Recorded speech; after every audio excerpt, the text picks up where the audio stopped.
तुम्हाला म्हणे तुम्ही ह्या सगळ्या जमिनी आणि ह्याच्यावरती म्हणे कायदा आणला राज्य सरकारने.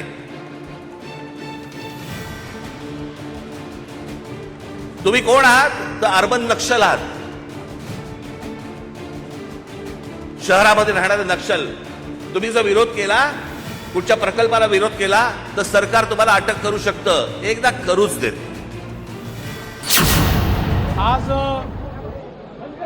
सर्वांकरताच अतिशय आनंदाचा दिवस आहे की आपल्या महाराष्ट्राची बुद्धिबळपटू दिव्या देशमुख हिने भारताचं नाव जागतिक स्तरावर नेलेलं आहे आणि जागतिक बुद्धिबळ स्पर्धेमध्ये ही स्पर्धा तिने जिंकलेली आहे. आणि म्हणूनच आज तिचा महाराष्ट्र शासनाच्या वतीनं नागरी सत्कार आपण केला. 3 कोटी रुपये महाराष्ट्र शासनाने तिला ही स्पर्धा जिंकल्याबद्दल पुरस्कार दिलेला आहे.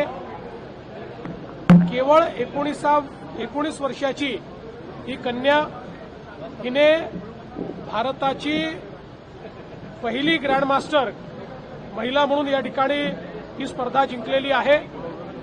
आणि खऱ्या अर्थानं पुढच्या काळामध्ये तिच्याकडनं भारताला खूप अपेक्षा आहेत. वेगवेगळ्या ज्या स्पर्धा होतात त्या स्पर्धांमध्ये ती भारताचं नाव उंच करेल.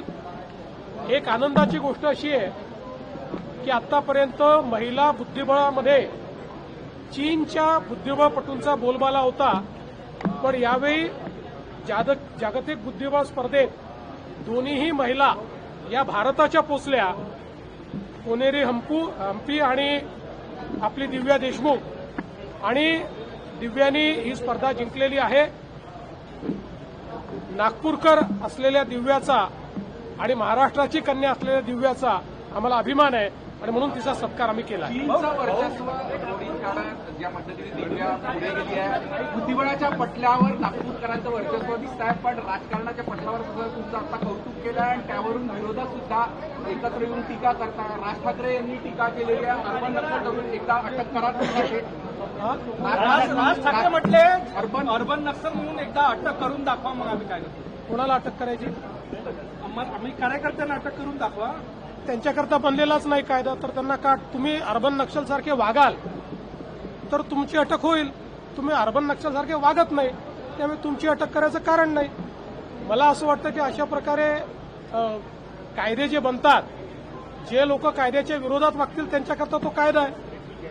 आंदोलनकांच्या विरुद्ध हा कायदा नाही. सरकारच्या विरुद्ध बोलायच्या याच्यामध्ये पूर्ण मुभा आहे, त्याच्या विरुद्ध हा कायदा नाही. त्यामुळे मला असं वाटतं की अशा प्रकारचे जे काही कमेंट्स आहेत हा कायदा न वाचता केलेले कमेंट आहेत. त्यांनी असे म्हटलं की महाराष्ट्राच्या मुख्यमंत्र्यांना लहान मुलांना हिंदी शिकवण्याचा विचार ते करत आहेत. मुंबई बाहेरून आलेल्या लोकांना